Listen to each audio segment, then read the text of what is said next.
তাহলে দেখতে পারবেন যে একটা বার্থডের জন্য গিফট কার্ড বানানো। আমরা এখন একটা পেপার নিয়ে নিচ্ছি, এটা হচ্ছে A4 পেপার। এটা এখন আমরা ভাঁজ করে প্রথমে একটা ভাঁজ দিব, তারপরে দাঁড়ান কেচিটা নিয়ে গাইস কেচি নিয়ে আসছি। ফার্স্ট অফ অল এখানে কাটতে হবে, এটা কেক টাইপের ডিজাইন। ফার্স্ট এখানে এটা কাটার পরে এটাকে ভাঁজ করে নিই।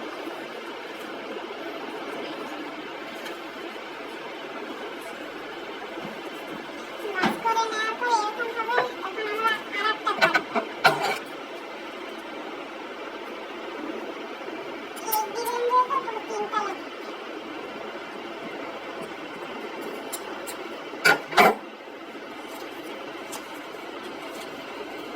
কাটার পরে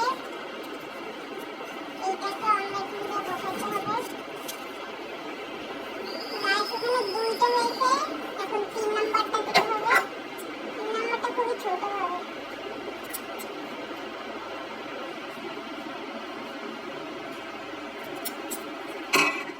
তারপরে এটা এখান থেকে নিয়ে এই ভাঁজটা খুলতে হবে। ফার্স্ট অফ অল ভাঁজ খোলার পরে এখানে এটা এরকম হবে।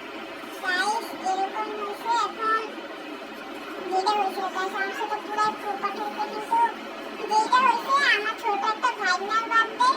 এখন ওকে দিলে ওই